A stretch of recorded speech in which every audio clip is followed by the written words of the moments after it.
Guys, I'm Mars with Mr. Mars Studios, and I've been doing custom toys for 4 years now, so it's been a little bit of a time. I started off as a male nanny and eventually found a blank toy at one point, and I remember customizing it next to the kid that I nannied for, so I ended up buying him one as well, and together he got me into it. Yes, I do with resin and melting and cutting and painting, so it's pretty much a culmination of everything I've been doing for the last 4 years, but more wrapped up recently into a toy such as this. So this is a money that is an 8-inch money, and this is a collaboration I've done with another artist where I've actually had him glass blow a few pieces for me. So it's become more than just me painting alone now. I'm actually collaborating with other artists. A little bit of a story all in itself, I guess, because 4 years later I'm doing this as a day job, which is awesome. Like, why the melting aesthetic? Like, where'd that start, or how did you get influenced by something? Definitely influenced by spray paint. So like the spray paint, I started doing bombers is what I call these guys, and this is where I'll put a collectible toy popping out of a spray paint can, and they've been a pretty big hit. One next step I knew was that I wanted to make them drip, so I wanted to make something more realistic come out of the can, and so the dripping ideas came from that. I started actually creating drips on my pieces so they would look like they're covered in paint, so it would explain the story a little bit better for my bombers. And then I started cutting and carving and creating the actual drip pieces such as this, or my dripped out dunnies, many things like that. So the drips come along from the color and the spray paint that I like. Being a graffiti artist myself, it's a lot of fun to be able to recreate the drips, but in a 3D way. The creatures, I have a couple of sushi ideas that I've created. So this is a character I call Sliced, and eventually I would like to create bios for each one of them, and I've got pins and different designs of him. So I make him in different 3D ways. But eventually I'd like to make a bio for some of these sushi ideas. The dunnies just came along because it was something that I really liked to enjoy doing, and then eventually I realized people wanted it and kind of went from there. So the dunnies is not as much of a reason, it's just that they're collectible and it's fun to do. And then, yeah, the other ones, eventually I'll create my characters into a bio or something later on, I think.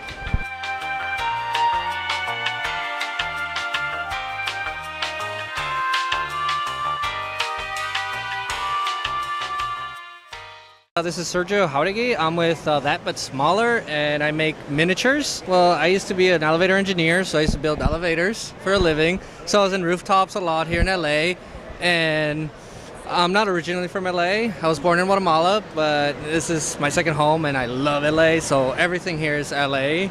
You know, all the trash cans that you see, it's LA based. I always love creating things, just drawing, painting. As a child, I would sit with my dad like for hours just painting, coloring books. So like I think it all comes from him, just because, you know, we used to spend so much time together doing and building stuff. And I wanted to express what I feel about the city, you know, because you see all these items, but you never stop to pay attention to them because they all have stories. Somebody hit it up and it's all like tagged up, and it's like, well, you know, that guy has a story, but now this trash can is part of his story, you know, so that's how I see all my artwork. The paletero ones are my favorite just because, you know, as a child here in LA, like outside of school, they were like there, and that's the first thing you do. Well, the process, so like I just drive around LA and look at all the grimy scenes, you know, go through alleys, and I take pictures. Then I come home and I just scroll through them. I'm like, oh, that looks cool, you know, like how that guy did his graffiti, his tag, his mark, you know. So then I get home and then I like draw them out, and then I cut them. I'm like, how big do I want them? And once I have the piece, I cut the wood, and then I'm like, where would the setting be, you know? Like, is it a parking lot? Is it a shipyard? Like, what's around it? Have you actually gone to the waste management company and told them what you have? I haven't.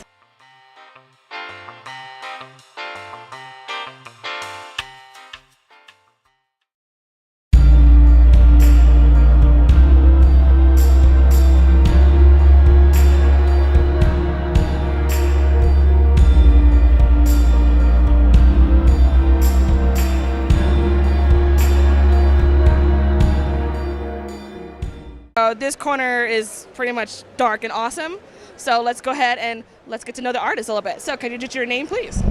My name is Onic. Our style is assemblage art, and I'm a bit of a hoarder, and so like these creations are a byproduct of my hoarding. Really? And because I mean I collect things, and you know, over time people like know that you collect things, so they just give you the stuff that they don't want anymore.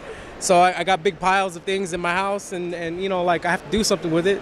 Looking at this style of art as a way for me to do two things at once, be creative, and you know, just have something different, because everybody draws and paints. Not too many assemblage artists out there. You kind of try different things. You know, it's like art is an experiment. You know, you're constantly just evolving it and like, you know, refining what works and what doesn't work. And so like when I started getting into this, it's like it kind of erased all the expectations, because like everything I make, it's unique because it's not just me making it. It's things that existed in another form. So it's like if I were to just draw it out, it's just like it wouldn't have the same impact if it was like something that actually existed as something else. Like, how do you create these items? A lot of it is really just more of like when you look at things, you look at how they relate to each other. You know, it's like when you see, if you can tell a story with something that like, okay, these elements kind of look like they match. Like imagine this is just a big puzzle. Okay, so a lot of the components actually came from a play set. Oh. And so like it was a castle play set, and I saw it at a thrift store, and I was like, you know what? I could do something with this. So the story is she's the guardian princess, and the name of the piece is actually the Guardian. And so like she's fighting off evil spirits that are coming to like, you know, attack her in her castle. But I mean, you don't really see that because she's not holding swords and doing all kinds of crazy stuff. But I mean, that's the interpretation that I came with when I was trying to create it. Some of the elements are metal, some are wood, a lot of it's plastic. All of these are collectibles? I have sculpted things in the past. The only thing is that when I sculpt it, I'm creating the origins of it. You know what I mean? But when you assemble it, the history is already there. You know what I mean? You're not having to give it history. You just kind of like take something that already exists and then you turn it into something else. Hi, my name is Stephanie Lee, and the company is Lee's Menagerie, as you can see on the banner behind me. And we do all kinds of posable art dolls. They're a mixture of resin and fabric, and they all kind of come from the story of the Lee's Menagerie, which is all about the Lee family and how they discovered the fairy dimension and the weird adventures that they get into it, and then the creatures that they adopt from it. Terrestrial creature got hybridized by the mutation of fairy magic, and so, exactly. So they all started out as like bunnies and kitties, and then the fairy magic mutated them into what you see before you.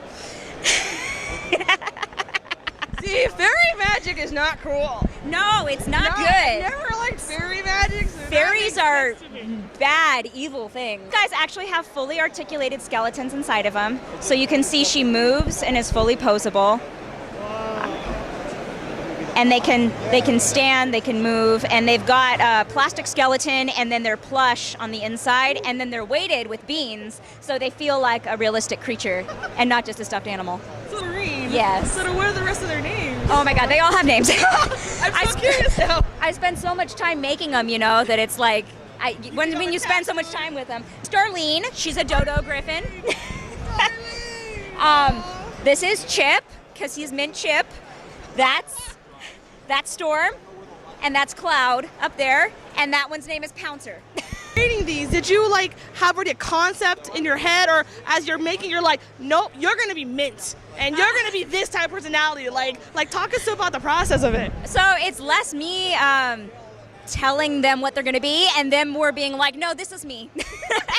Like I'll start with an idea and a color and everything, and then they'll just kind of take on their own personality, and sometimes I'll think they're going to be one color and it turns out there's something else. Sometimes I'm like, you're a girl, and they're like, no, I'm not. Most of it is actually based off of like Celtic fairy lore for the most part, so that's where a lot of the influences do come from. When does your book come out? Oh shoot, right now it's on hiatus. We're hoping to have it out by the end of next year. So the first novel is done, we're just kind of in the publishing hell part right now. Novel, or is it going to be like an illustrated novel? No, it's a straight up novel. It's a fantasy, sci-fi, young adult novel. Thank you so much. Bye, Aquamarine.